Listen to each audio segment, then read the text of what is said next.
我哋今日有封佔，我哋畫家封佔喺度。咁其實封佔啊，我第一次咧認識你咧，其實我係見過你啲作品嘅。咁應該喺2-3年前 Art Central 都見到。咁我見到你嗰啲我覺得好 iconic、好輕盈嘅畫法。咁但係我唔講咁多先，我第一樣嘢就問下你啊，如果你去見一個新嘅人，即係你點樣去介紹自己嘅咧？新嘅人啊？即係你當你一個唔識你嘅人，你會點介紹自己？Hi 你好啊，你叫咩名啊？係，我叫 Alex 啊，你叫咩名？我叫封佔啊。哦，封佔點解咩名嚟㗎？咁特別嘅？封佔係來源於易經嘅一個卦象，叫做佔卦。咁咧全名叫封山佔。咁咧封山佔嘅意思就係漸入佳境。咁我就取頭尾兩個字，所以叫封佔。咁其實我係book 出嚟嘅。哦，係因為有段時間識到啲人，咁佢哋識一啲點樣 book 啲易經嗰啲嘅。咁我就試下啦，咁啊求其揾啲銀仔咁樣，佢哋好似一座山咁搭埋咁樣，跟住有啲卦、有啲爻啊、有啲卦象咁，跟住上網查呢個查得到，叫封山佔卦。咁咧我諗呢個名都幾得意喎，咁我嚟做一個藝名。咁用咗呢個名幾耐啊？用咗啊，我睇下先，19年開始用到而家，大概19唔識計數6-7年咁咯。係啊，咁上下啦。咁有冇漸入佳境先？都算有嘅，因為佢漸漸啊嘛，係咪？係啦，漸漸啦，有啲啲咁樣，一啲咁樣。封山佔，好靚喎嗰個畫面。係啊，都好靚，因為其實易經好多字都比較特別啲嘅，係啊，聽講啦。係咪啊？可以睇。你唔好問我，你唔好考我。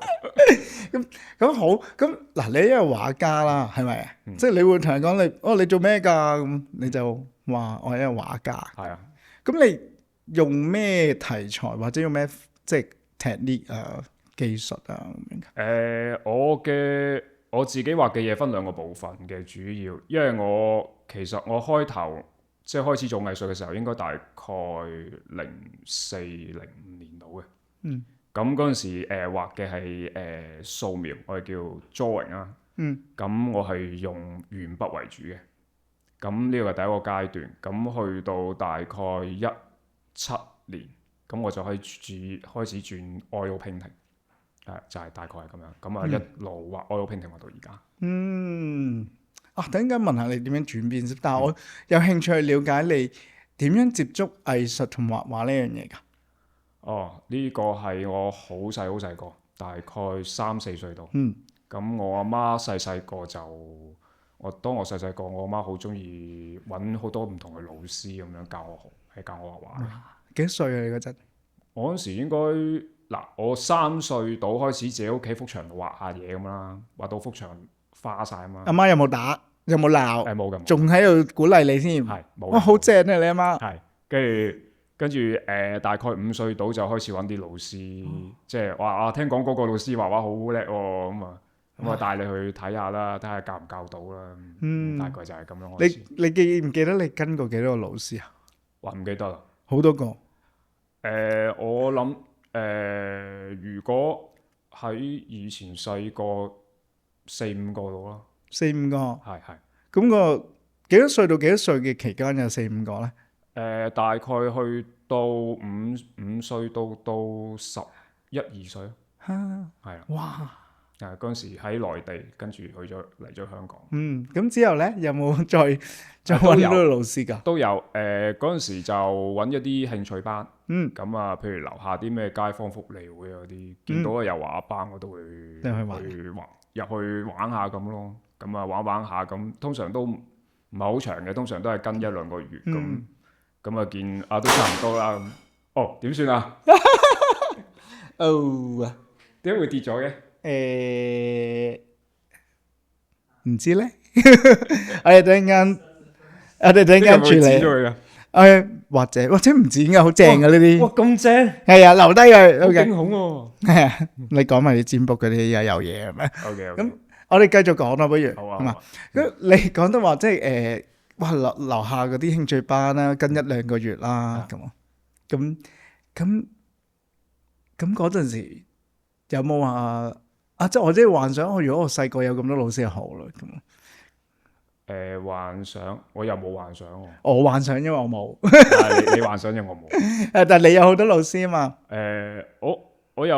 我又冇乜話即係我反正就係咁畫下畫又幾開心，咁畫完又有人讚，咁又幾得意咁。咁我讀書又唔係好叻啊嘛，咁咪繼續畫咯。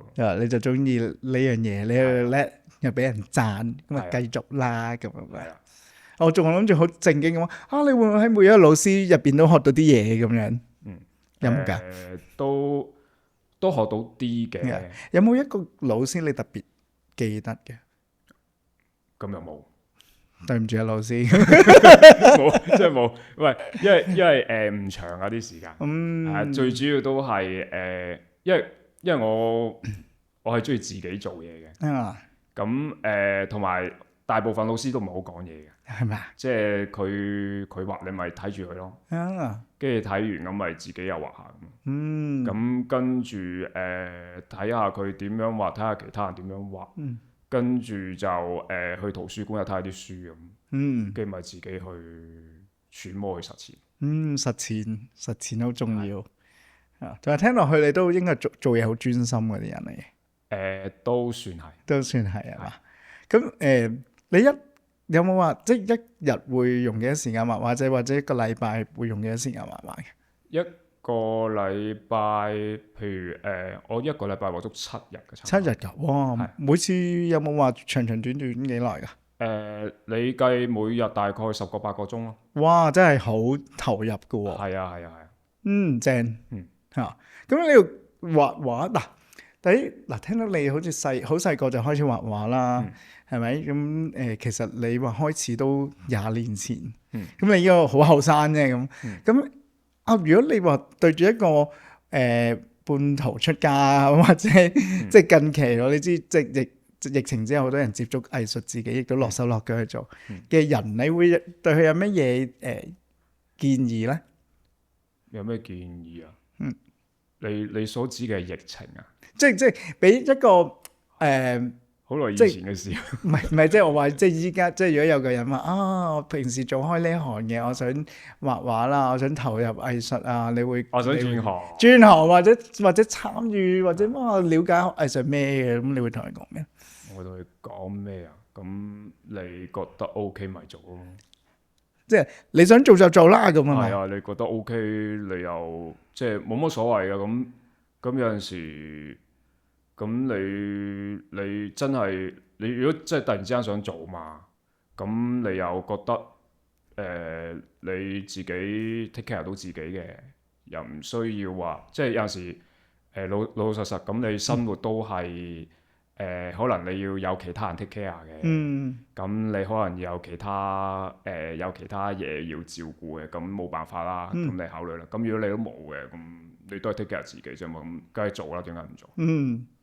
即係就睇翻自己嘅情況係點，你就投入幾多，係咪？想做就要去做。係啊。咁亦都睇翻現實，你可以做幾多咧？咁樣。咁我聽落去，其實你嗰個成長嘅過程都，你個媽媽都幾重要嘅喎，應該係嗰個。我媽媽都重要㗎，梗係重要啦，冇咗佢我嚟屈你去牆角等你認先咁啊？係啊，咁。喂，我媽養我咪梗係重要，冇咗我咁我點大啊？因為仲但係勁喺度尋訪啲名師咁樣，係咪？係啊，佢係好中意咁嘅，係咪啊？好正喎！係啊，有冇同佢講多謝㗎？多謝啊，都有嘅，咁但係唔係成日講，係嘛？好，我哋出街嘅時候你就 send 呢段片咩？咁一般都唔講噶啦，係咪㗎？梗係啦，咁你一般唔會咁肉麻噶嘛，咁我又唔會咁虛偽咁話有嘅，咁我又唔會啊嘛。咁睇到你啲藝術都見到你畫嘢就唔畫出腸嘅，係咪咁樣？係啊，輕描淡寫咁啊，漸漸地咁畫啊。咁你如果你話望落翻自己啦，其實你都用咗即係有廿幾年喺呢個藝術行業啦。嗯你睇緊，即係如果你睇自己藝術生涯入邊，你覺得自己喺邊一個階段咧？我自己邊個階段啊？其實我冇諗自己邊個階段嘅。咁因為我係比較 focus 喺仲有冇 idea 繼續畫落去。咁如果繼續有 idea 繼續畫落去嘅，咪繼續畫咯。咁冇咪冇嘅話，咪停一停咯。但係到而家為止，我都仲有好多 idea。咁都仲我諗夠我畫10至20年嘅，如果我仲有命嘅話。所以呢個階段就係咁。到時候唔知會唔會再多啲 idea？到時候唔知㗎，可能冇咧。可能冇係嘛？係啊，咁冇人知啊。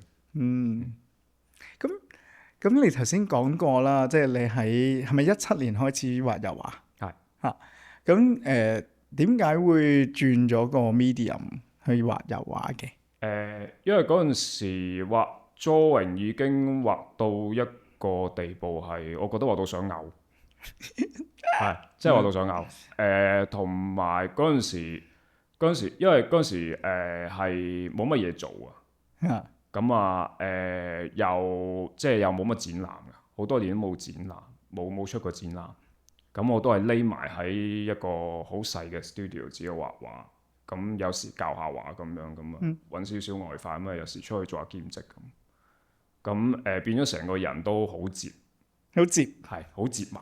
你折埋咗？係咁又畫到想嘔喎，又折又嘔。係啦，咁啊同埋我就好奇怪，我係其實我對油畫係一路都有啲認識嘅。你話細個都有做過㗎嘛？細個冇做過，我一路都冇乜點做，冇實踐。但係我就好中意睇書，咁就有好多理論喺個腦度，但係就冇實踐過。咁我覺得不如試一試啦。咁橫掂咁多理論，咁你唔實踐都冇用。咁咪有一日咁咪把心一橫，咁咪試一試咯。將自己嘅理論就變咗做現實咯。咁嗰一日嗱，形容下嗰一日你開始即係攞起支筆畫油畫嗰陣時發生咩事咧？發生咩事啊？你就先買咗啲顏料同埋筆先啦，咁係咪？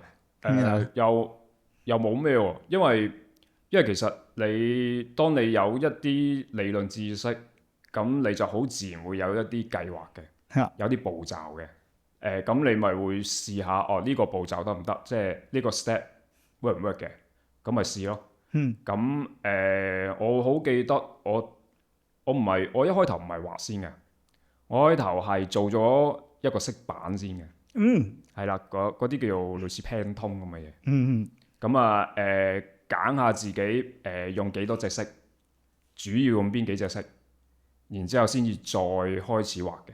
哇，正喎，真係好有計劃喎。係，跟住再去到下一步咧，我記得我係因為我畫 drawing 同畫 painting 咧就好唔同，因為 drawing 咧就畫喺紙上面，支筆咧就好硬嘅，好尖嘅，所以比較容易畫得精細同埋容易控制。painting 支筆係軟嘅，嗰塊布咧就唔同紙嘅，有纖維嘅。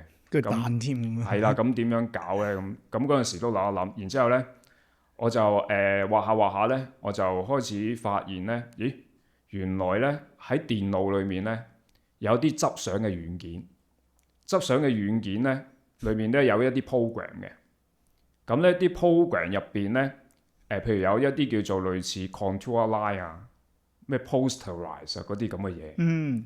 咁我發現撳一撳咧，咦，咁得意嘅！咁似嗰啲數字油畫嘅，即係咩數字油畫？好似一個地圖咁樣噶，即係嗰啲顏色佢會變到好似一個地圖，咁咧類似嗰啲地圖嗰啲山，一個圈一個圈咁嘅。哦，即係簡化咗，咁差唔多顏色就撈埋一齊啦。係啦，咁個圈嘅最細嗰個圈咧，其實就係最高點，最大嗰個圈就係最低點，好似一座山咁樣，但係佢將佢變咗一個鳥瞰圖咁樣去，係啦。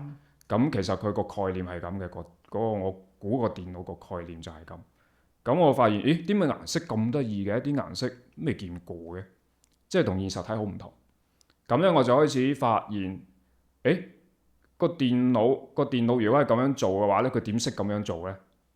咁咧，我再去做啲 research 咧，我就發現個電腦本身唔識嘅，個電腦係有啲大數據嘅應該係。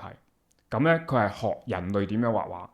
人類畫咗可能幾百年畫，咁電腦咁有啲人會 set 一啲 program 啊嘛，咁應該係跟住人類幾百年嘅一啲經驗，然之後俾個電腦噶嘛，咁個電腦俾翻你咯。咁我睇嘅話，咁我咪間接可以喺個電腦度學識點樣去畫畫咯。哇，勁喎！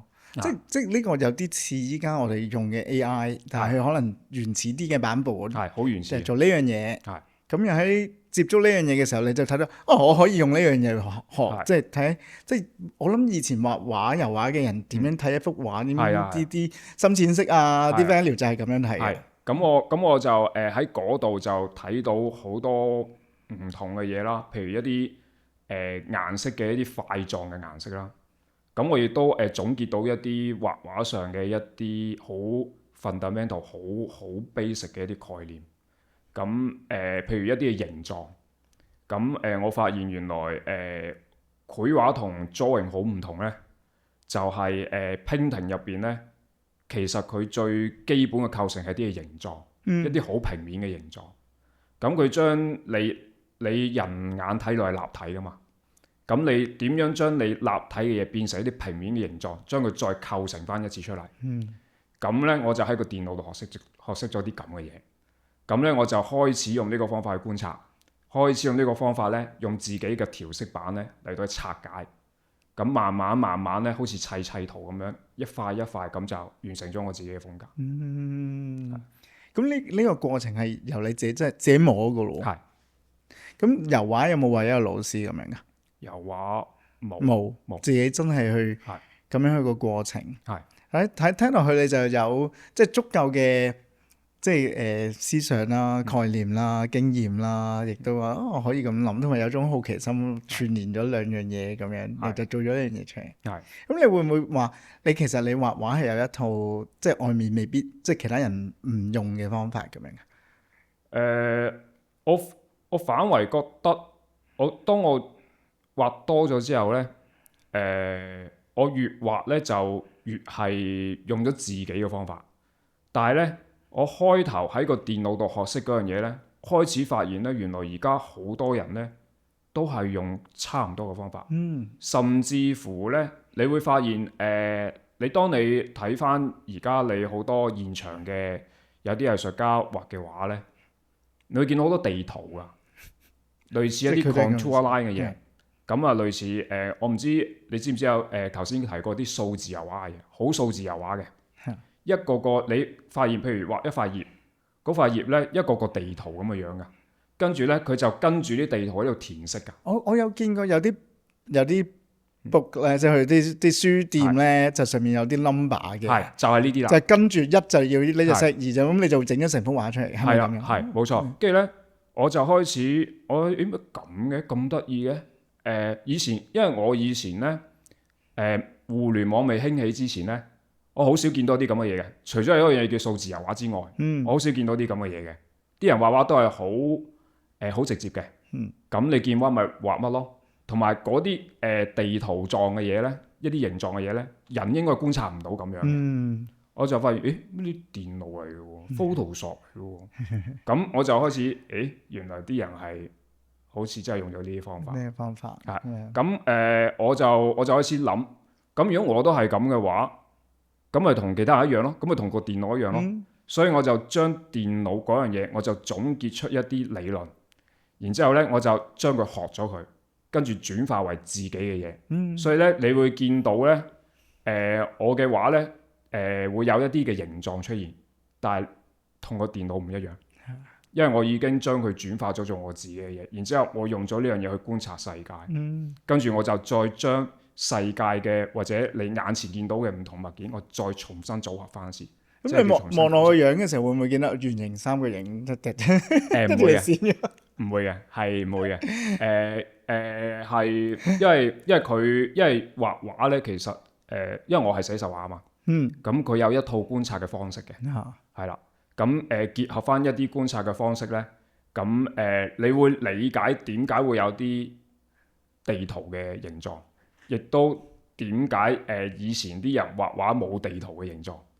咁你會知道一啲咁嘅，我類似，我覺得係一啲 secret 咯，係咪啊？係 share 唔 share 得㗎？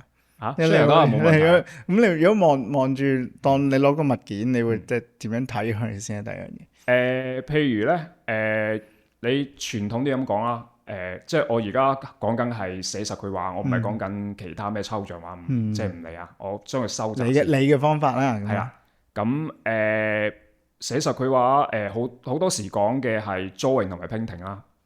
咁drawing 裏面咧最 fundamental 最 basic 嘅就係一啲類似體積嘅嘢，即係一啲 volumetric 嘅 form。咁咩叫體積咧？就係一樣嘢係有容量嘅。咁你可以譬如一隻杯咁樣，或者一個立方體，你可以見到裡面嘅，好似透明咁樣嘅。咁咧，當你把握到呢樣嘢嘅時候咧，你就進入咗個三維空間嘅思維啦。係啦，咁呢樣嘢裏面咧，同所謂嘅深淺啦、顏色係冇關係嘅，佢純粹係啲好數學、好 geometric 嘅嘢。咁呢個就係 drawing 一個好 basic、好 fundamental 嘅嘢。咁直至到去到大概文藝復興啦，咁其實都唔係去到文藝復興嘅，再之前。咁有樣嘢類似叫 perspective 嘅嘢，一個叫線性嘅透視法。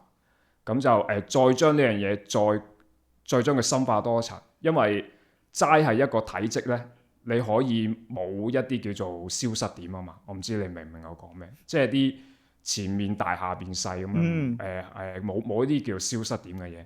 咁再加多個透視法咧，咁就個空間會更加之真實咯。嗰件嘢會更加之dynamic，更加之突出咯。咁就係一啲好 fundamental、好 basic 嘅。所以drawing 咧其實係一啲概念同埋一啲數學嚟嘅。就係因為咁，所以個電腦先識咯。因為你可以數字化啊嘛，佢咪可以畫到個空間出嚟咯。咁跟住咧，如果你跟住咁樣去觀察嘅話咧，你再加翻啲明暗落去咧，佢有規律嘅。咁跟住呢啲規律咧，你就可以模擬到，或者你可以重現翻一個好真實嘅空間出嚟。件嘢好似突出嚟咁樣嘅。咁呢啲就係一啲以前嗰啲人畫畫嘅一啲嘅概念。咁再加上有好多唔同嘅科學知識啦，譬如一啲 anatomy 啦，一啲肌肉嗰啲咁嘅嘢啦。咁都係屬於 drawing 嘅範疇，呢啲就係 drawing。咁去到 painting 啦，咁 painting 咧就係啲好平面嘅嘢嚟嘅，係啦，之後先至再 develop 出嚟嘅嘢嘅。咁我發現就係用呢啲咁嘅嘢嘅時候咧，你會睇到好多唔同嘅嘢。咁我係用 painting 嘅時候，我就將兩樣嘢結合咗一齊。係啦，咁所以就你見到一啲好 geometric。好平面，但係你睇落去又好似好立體咁樣嘅嘢。我好似講到好遠，好似講到唔係你好，即係其實你講嗰陣時好清晰啊。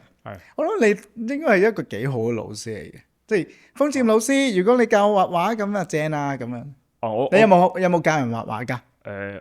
以前好耐以前有做下兼職咯，不過都係教啲細路仔。依家就少啲啦。依家好少。係啦，咁有俾阿風漸老師教過嘅咧，就你好彩啦，因為我聽落去依家就唔再收徒嘅啦，咁周身咁樣係咪？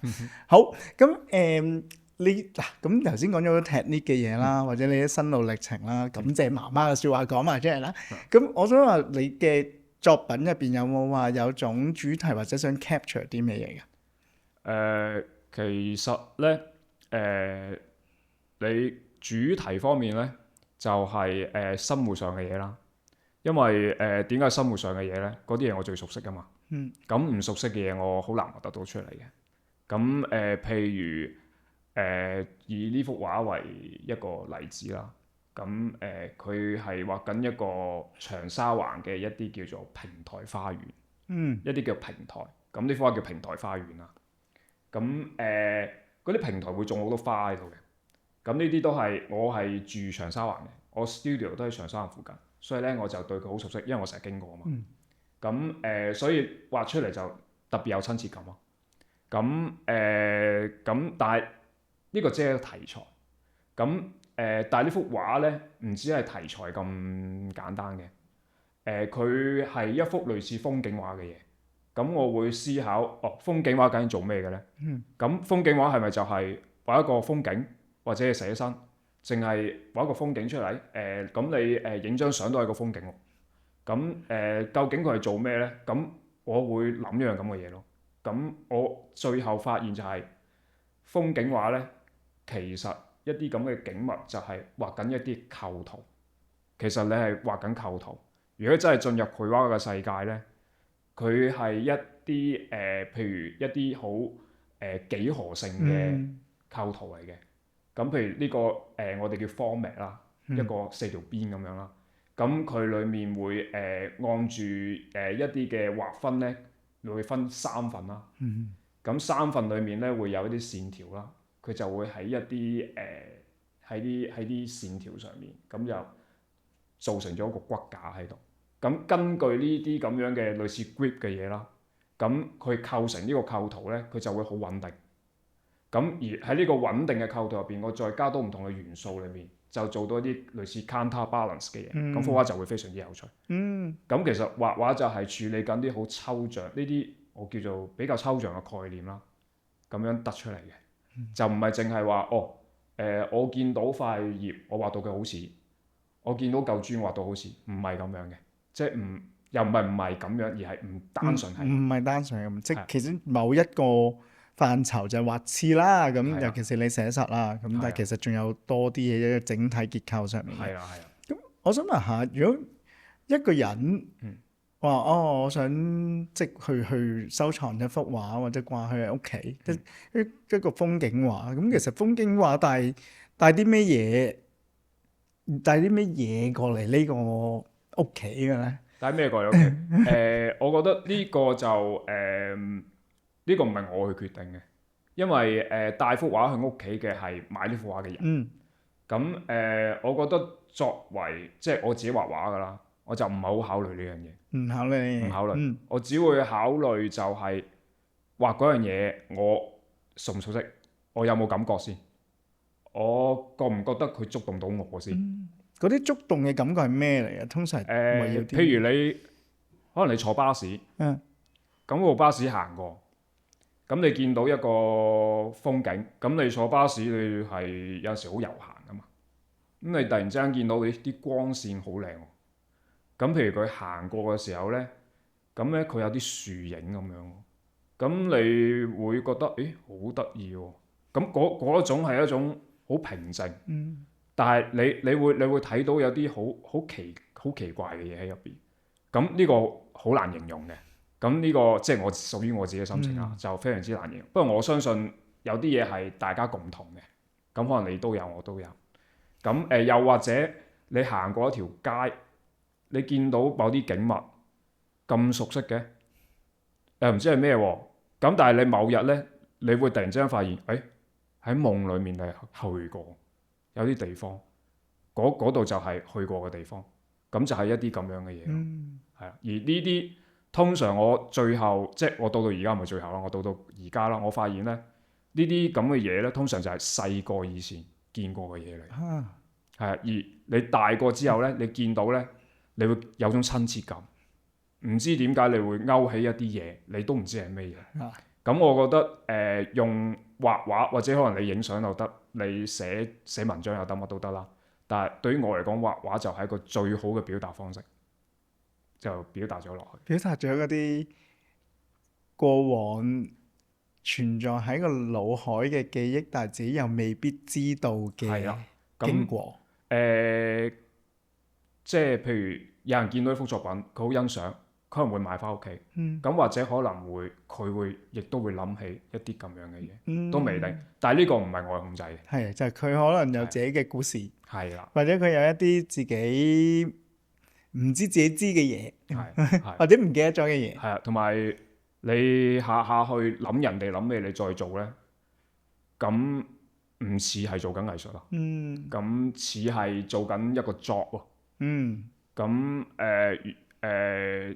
我之所以揀畫畫就係佢唔係一個 job 咯。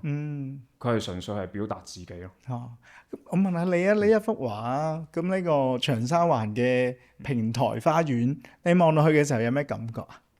我試過有啲類似有種煮飯嘅味道，即係我唔知你有冇發現咧？你朝頭早行一條街，同你晏晝行一條街，佢有種味道㗎，嗰種味係唔同㗎。係啊，咁你晏晝有陣時咧，而家其實而家少啲㗎啦。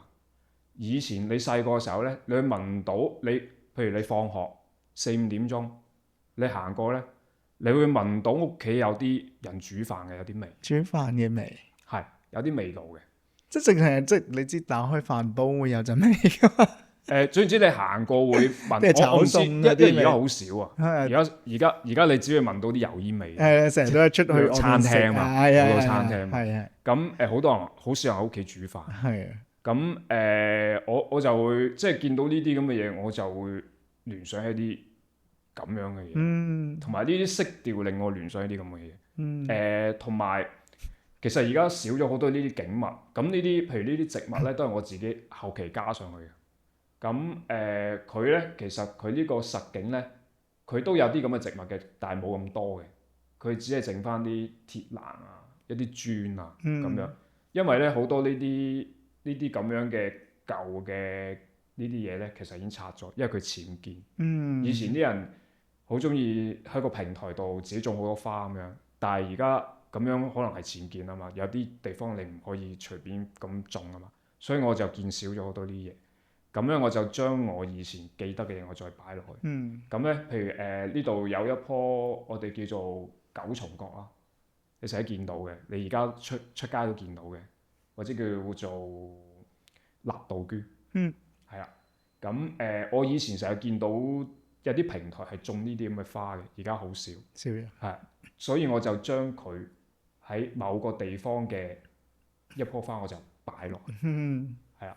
咁譬如呢度有啲地拖啦，係啊，呢個地拖嚟嘅。係啊，見到。係啊，咁而家因為都係嗰樣嘢啦，都係唔合法噶嘛，個平台冇人用啊嘛，咁樣冇晒啲嘢咯。咁我就將我少少一啲記憶再擺翻落去，一啲生活痕跡。係冇錯。同埋咧，中意住有平台嘅人，我覺得特別浪漫嘅。係。即係會覺得係我要種下嘢，我想有啲位可以即係企出去曬下咁樣。即係我有嗰種感覺，一望到呢個我就會覺得我翻去買咩花放喺嗰度嗰種味道。係啊，冇錯啦。而家反而少咗，因為而家好多太規範化。係，而家都少咗平台單位。係啊，我而家都周圍去揾下咯。周圍揾，咁周圍去即係譬如將啲嘢砌埋咁砌翻幅畫出嚟。去重組你嘅記憶。係冇錯。我爭啲問你啊，你聞到咩餸咁啊？你一講煮飯味，我就諗起蒸水蛋，因為我好中意屋企人整蒸水蛋。係啊，但係你朝頭早，譬如你翻工，你7點8點樣咧，又唔係嗰隻味㗎。又係另外一隻味嚟㗎，唔同季節都有唔同嘅味道㗎，好奇怪㗎。等我留意多啲先，等我出街嘅時候。係啊，朝頭早嗰陣味係唔同晏晝嗰陣味。咁你依家有冇話做緊咩 project 啦？咁同埋唔記得咗呢幅畫，呢個有啲鉛筆。好彩個框唔係好貴。我哋處理呢樣嘢遲啲。呢一幅咧，其實係影唔影到啊？唔知咧，我可唔可以攞起？但係會可以啊。你可以試下嘅。冇爆玻璃嘛？我係膠片嚟。OK。有個框好似嘅。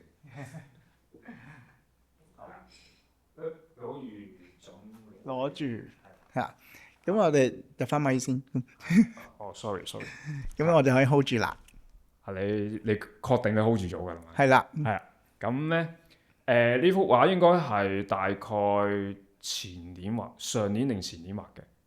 咁我畫呢幅畫嘅時候咧，其實冇畫 drawing 已經好多年㗎。咁我純粹係考下自己，究竟係咪仲係識畫？係啊，考下自己究竟以前總結出嚟嘅知識或者概念係咪真係可以實行到出嚟？因為我一路都有一個諗法就係、當你學識咗一樣嘢之後呢，你係唔使練嘅。如果你要不停練習嘅話，畫畫啊，其他我唔知啊。你要練一排你先至得嘅話呢，即係你未學識嗰樣嘢。呢個我自己講。我 get 到，即係 master 咗一樣嘢嘅話，就係你身體細胞一部分，肌肉記憶嚟嘅。係啦。咁我成日覺得係咁啊嘛。咁我未實踐過，咪試下咯。我又唔好意思啊，我講跳咗。我首先應該介紹下呢幅畫究竟呢個係咩人嚟？呢個咩人嚟？呢個係個朋友嚟嘅。係啦。咁佢其實咧嗰把線咧，呢個動作咧係我有一次去日本，咁你見到有一張類似嗰啲睇展覽嗰啲 leaflet 啊，咁你有幅畫喎，又係咁嘅動作嘅喎。佢係又係攞住把線咁樣嘅，好奇，我覺得呢個動作咁奇怪嘅，咁跟住咧我就不如用呢個動作咁啊整一幅畫出嚟。咁咧同埋呢把線咧又喺日本嗰度買嘅。我覺得呢把線又咁特別嘅，咁啊不如又攞嚟作為道具咁樣，冚埋佢一齊。係啦，咁咧呢件衫咧就係一個紮染嘅衫嚟嘅，佢係一條絲巾嚟嘅。哇！係啦，咁但係我唔講啲人唔知嘅，以為係和服嚟嘅。係啊，我覺得係即係呢個咩日本娃娃咁樣啲。係啦，咁你隻手會唔會好攰？好老，我手會唔會好攰少少啦？咁少少啊，想幫我以為你話我咁老土會唔會好攰啊？想幫下手。日本娃娃咁樣。唔使幫手。你可以擺低。OK 嘅，咁個紋身係咪？你個朋友有冇紋身㗎？係，佢有個紋身嘅。佢有紋身嘅，呢個真嘅，係真嘅，就可以認到係佢啦。係啦，可以認到係佢，但係你睇樣係睇唔到嘅。咁我就叫佢我話你可唔可以做個即係譬如做 model 俾我影張相咁樣，我想我好玩。佢又話你想我有啲咩嘢啊？我咪話你中意點着咪點着咯，你平時中意咁着咪咁着咯。咁呢個就係佢自己嘅打扮嚟嘅。即係呢個。紮染嘅呢件衫係佢嘅，佢嘅，把線係我嘅，係啦。咁呢幅畫但係呢啲都係即係你介紹幅畫係要講咗呢啲背景先。個故仔咯，係咯。但係呢個都唔係我真正想要表達嘅嘢。咁你想表達啲咩啊？我表達其實就係考下自己識唔識畫咯。第二樣嘢就係佢其實係分咗3種技巧咯。係啊，我係直情係 show 一啲技巧出嚟嘅呢幅嘢係。晒爛嘅，佢係3種嘅，因為咧畫鉛筆畫咧，其實畫鉛筆畫咧係好多人都好驚嘅，因為鉛筆畫好難畫嘅，其實係尤其是你要好輕力嘅時候咧，好難控制嘅，隻手好唔穩定嘅，同埋咧嗰啲漸變係非常之難做，因為咧呢個漸變咧我係唔係捽出嚟嘅，係畫出嚟，好似個 printer 咁樣畫出嚟嘅。咁咧佢有3種技法。第一種技法就係所謂嘅 cross hatching， 即係啲影線，打交叉咁樣嗰啲影線。咁但係咧要做到好似噴槍咁樣，係啊，但係唔可以捽嘅喎。咁咧第二種做法咧就係你見嗰件紮染嗰件衫，嗰件衫咧就係啲圓圈嚟嘅，一啲好細微嘅圓圈。佢係用一啲刨到好尖嘅鉛筆，嗰個筆尖。逐個圓圈好似磨出嚟咁樣嘅。哇，勁啊！係啦，咁咧所以咧你會見到咧，因為張紙本身有微粒啊嘛，咁凹咗去嘅地方咪畫唔到咯，突出嘅地方畫到咯，所以咧你就會有種透氣嘅感覺，係啦，可以透氣嘅。但係如果你捽出嚟咧，佢就全部填滿晒，幅畫就會一嚿嘢咁樣，冇一種空氣感，同埋冇層次。係咁咧呢種咁嘅即係咁通透嘅做法咧，唯有圓圈先做到，同埋可以做到好 soft， 你好似真係有啲墨水染落去嘅感覺，係唯有呢種方法先做到。係啊，咁第3種技巧咧就係個頭髮，我叫做亂畫，係咩啊？嗰個頭髮我叫亂畫，亂咁畫，係啊，亂筆畫法。咁點樣睇到亂畫咧？呢個頭髮咧，有分3個層次畫嘅。咁第一個層次就係、你首先用一啲影線、一啲 hatching 做到好工整，有深有淺嘅，好工整嘅。跟住你就要喺啲工整嘅裏面揾啲唔工整嘅嘢，再將佢加深減淺。然之後最後咧，你見嗰啲頭髮嘅絲線咧，就係、亂咁圈出嚟嘅，同埋有啲白色咧係有好多都係流出嚟嘅。係啦。咁咧呢個其實呢個狀態有啲類似畫抽象畫嘅。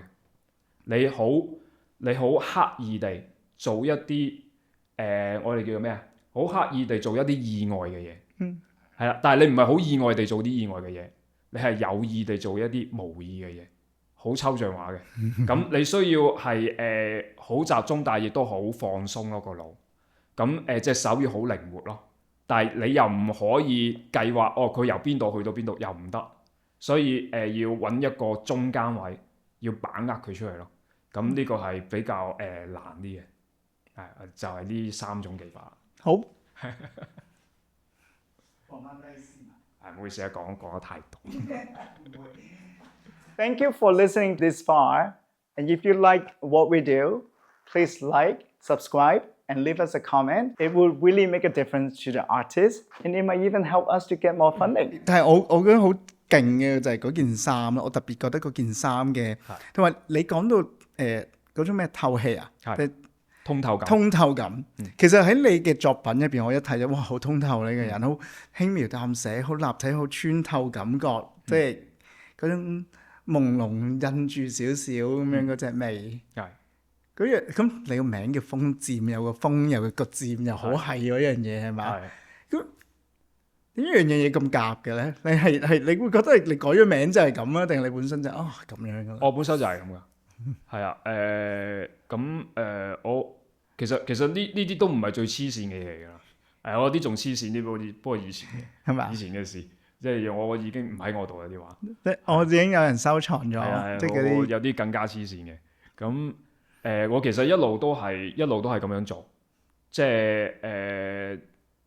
係好耐。我諗讀中學嘅時候已經係咁樣畫畫㗎啦。呢啲概念係好根深蒂固，好勁啊，好正，好有呢個老師傅，即係嗰啲入咗去，即係肌肉係咩嗰啲叫咩 muscle memory 係就係入咗去，好似你彈琴咁樣咯，匿埋隻眼咁樣啲係啦，冇錯。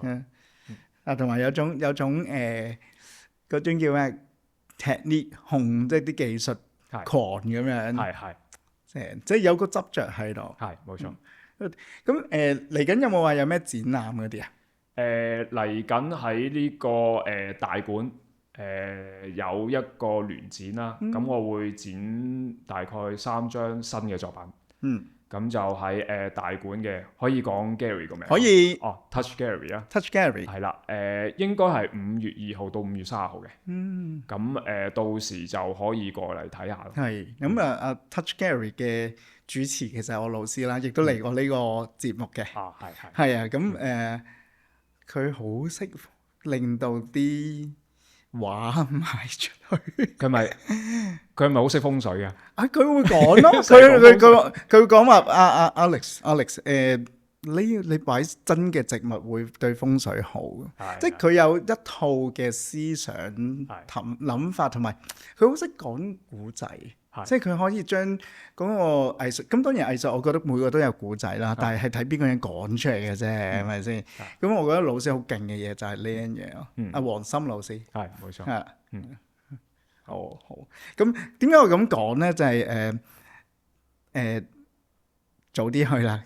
即係如果有興趣嘅就早啲去啦，因為佢嗰邊係好搶手嗰啲嘢。咁係啊，咁賣咗都仲有得睇嘅。賣咗都仲有睇嘅，有點紅色嘅嘢喺嗰度睇咯。咁一啲咁希望有啦，希望全部都有。賣咗都可以 commission 嘅，咁係咪？可唔可以叫多幅啊？咁樣跟隊啊？咁樣好。咁不如講一講關於香港嘅嘢啊。嗱，你做咗藝術都好多年，即係其實你同我差唔多年紀，我真係覺得好神奇，真係好細個就做。咁你有冇見到一啲屬於香港好獨有嘅機會啊？香港好獨有嘅機會啊？其實老實講，我冇留意呢啲嘢，係啊，因為做啦咁。咁樣講啦，我開頭其實近呢幾年咧，其實我覺得反為機會係多咗好多。因為第一，我嗰個年代係冇互聯網呢樣嘢。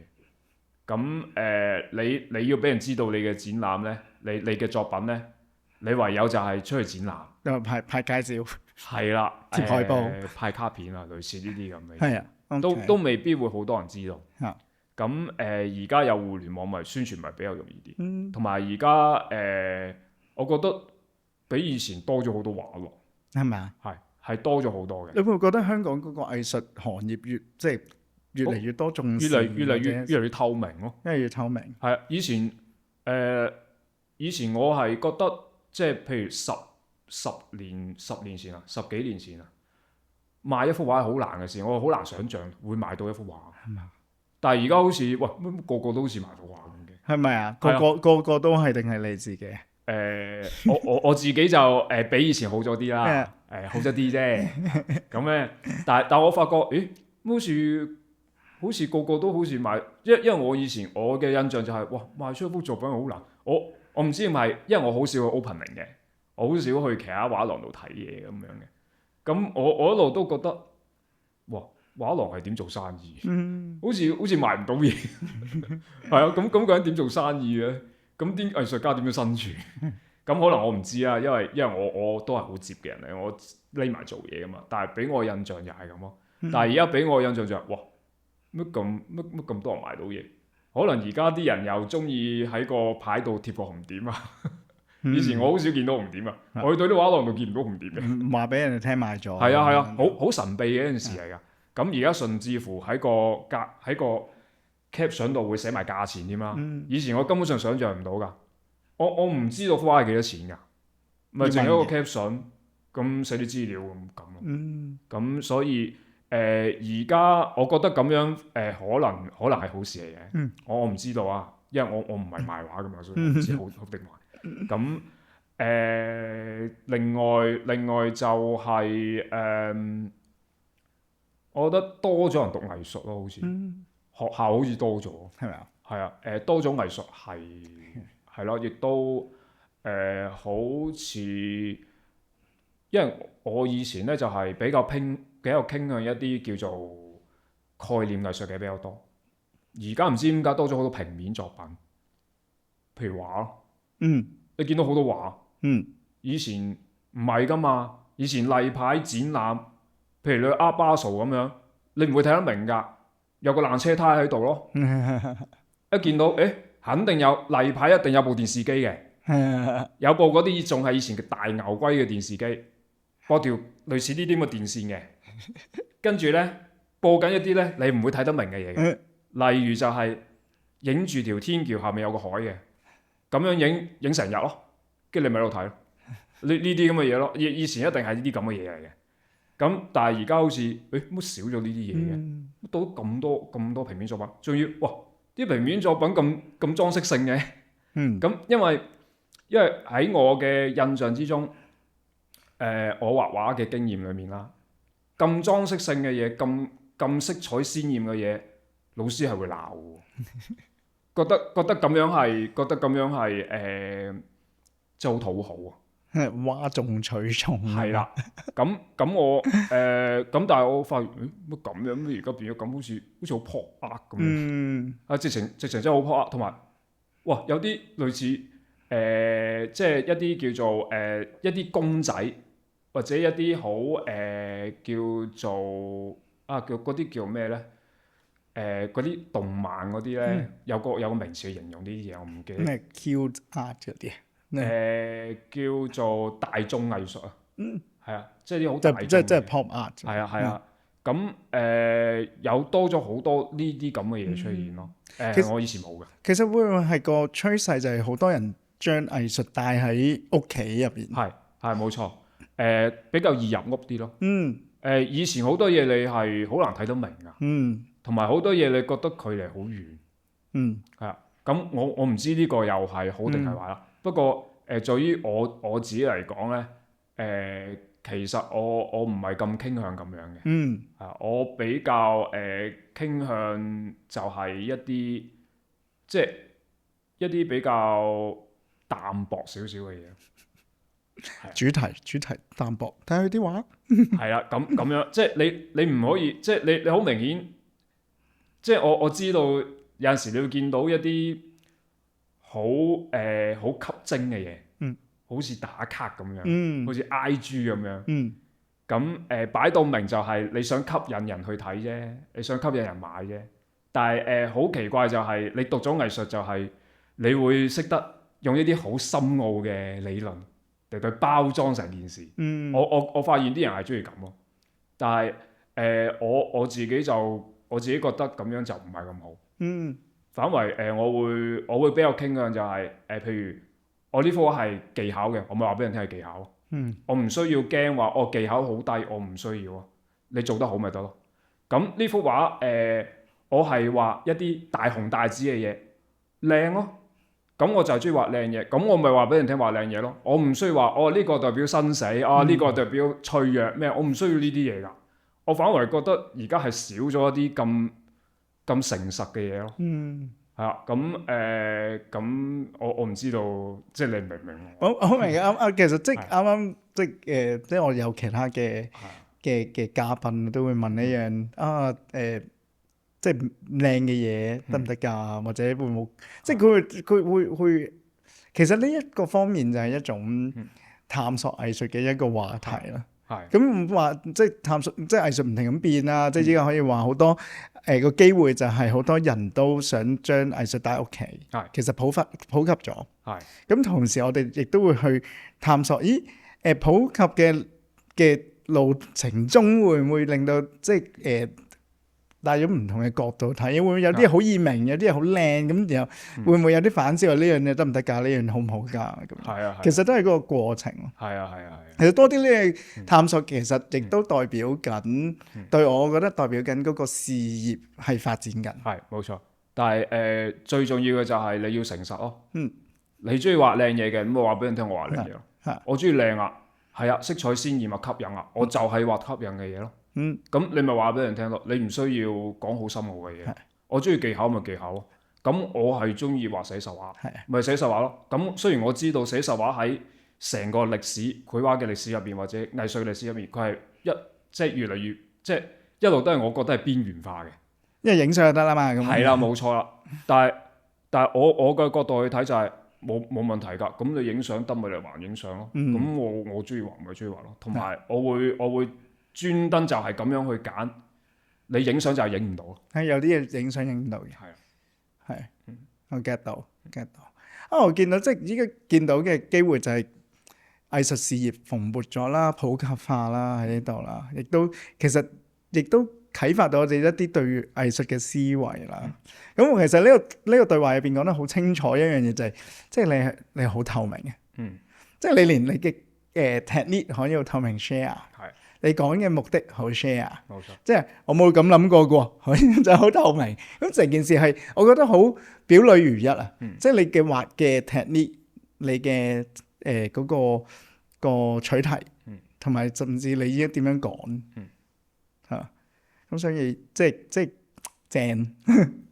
好，咁我問多你一個嘢就係，如果你想香港多啲咩？有咩多啲咩機會就好啦。若又喺一個藝術家角度嘅話，多啲機會，多啲展覽嘅機會咯。展覽機會係咪？咁當然係好事啦。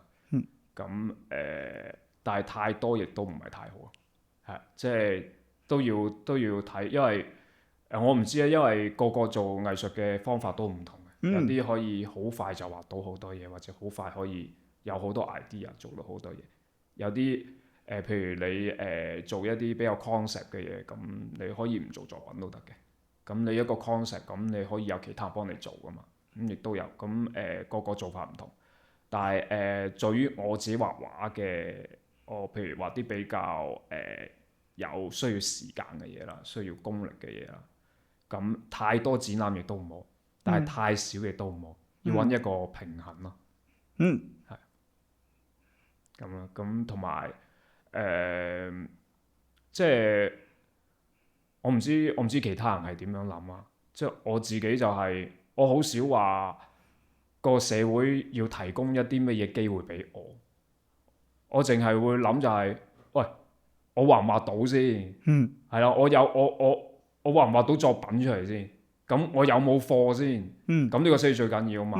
咁我嘅責任就係我盡量去揾一啲方法，揾一啲時間，嚟到去令自己盡量做多啲嘢出嚟咯，而唔係話個社會有咩機會啊，有啲咩提供俾你啊。我好少咁樣去諗嘅，即係好分先後嘅，即係從步漸進。你有咗料，咁你咪可以話要唔要有機肉會咯。咁樣有即係有啲嘢去 show 俾人哋，你先去講呢樣嘢。好清晰呢樣嘢。咁有喺呢個對話入邊有冇話有啲話題你想分享而我哋冇去探索過㗎？我想分享。我覺得我分享得太多，好似好多嘢講。係咪？不如你問多啲問題可以。你都問下先。咁我知道你嚟緊有展覽啦，你繼續即係咁啦。咁如果話如果想了解你嘅作品或者你嘅即係動向嘅話，係咪喺你嘅 Instagram 度？係啊，IG 或者 Facebook 咯，IG 咯，IG 比較公開啲。IG 公開啲係嘛？咁咁我哋會 post 呢樣嘢喺嗰個喺呢個連結入邊啦。仲有個問題喎，你未問我。我問你咩啊？最興噶嘛，肯定問 AI 噶啦，係咪啊？你點睇 AI 啊？你點睇 AI 啊 ？AI 啊，呢個我都好想講嘅。係咪啊？講咧？係啊，我覺得係過分炒作。過分炒作 ，OK。係同埋有一種炒作恐懼嘅成分。咁好多人不知不覺自己跌入咗呢個恐懼嘅陷阱入邊。我其實從來覺得AI 唔會威脅到啲咩嘢，因為佢只係 AI。咁AI 就係一個大數據，你俾咩佢咪俾咩你咯。佢都係學習你啫嘛。始終主人就係你或者我，唔係個 AI。AI 咧就係譬如你話俾佢聽，你不停好多人話俾佢聽1+1等於3，咁之後個 AI 可能會話翻俾你聽1+1可能真係有機會等於3。咁同埋第二樣嘢就係 AI 係冇情感聯繫嘅。係啊，我覺得短暫時間嚟講，即係我有生之年啦，都好難見到佢會有情感聯繫。佢好難明白呢樣嘢咯。咁最多都係佢呃我咯。咁但係都好難呃到好耐咯。咁你始終係人，你係人嚟噶嘛？你有一種直覺，或者你有思考邏輯嘅時候，係好難會俾佢欺騙得到。咁所以我係完全係唔擔心呢樣嘢。仲有有一樣嘢就係而家啲人好中意用一啲叫做電腦 iPad 或者其他嘢畫畫啊嘛。我好想強調一樣嘢，你用 iPad 嚟畫畫同你畫喺實物上面係兩樣嘢嚟㗎，絕對係兩個概念。因為咧，我係曾經咧，我係咁樣去問過一個問題嘅，就係我都試過用，但係我發現咧，佢仲爭好遠，因為我發現佢反應好慢。我發現點解我畫條線出嚟，佢硬係慢0點幾秒嘅，佢先出到條線俾我睇嘅。咁我慢慢諗就係，原來咧就係咧，我唔知係咪真啊，即係我自己諗出嚟嘅咋。佢呢樣工具就係我俾個指令佢，佢估我諗乜嘢，然之後佢就俾翻一個回饋我咯。呢個同你真真正正用一支筆喺個牆上面或者張紙上面畫條線出嚟，係兩個概念嚟嘅。係就算你啲人而家就話唔係啊，而家啲嘢好快到你估唔到嘅，你只係冇用過啫。你用下就知㗎啦。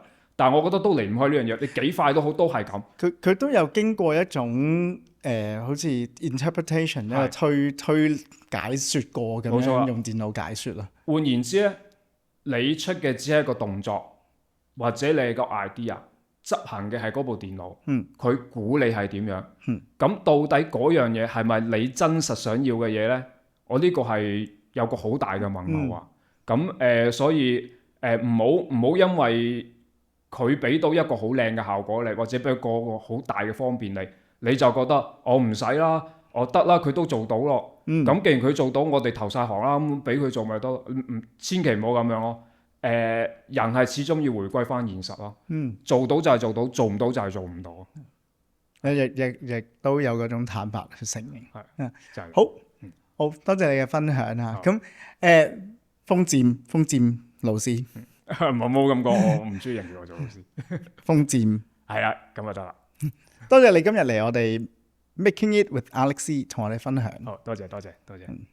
If you're an artist, collector, arts professional, or government official has a view of Hong Kong art industry or a story to tell, please go to the link in our bio, fill in the form, and we'll be happy to hear from you.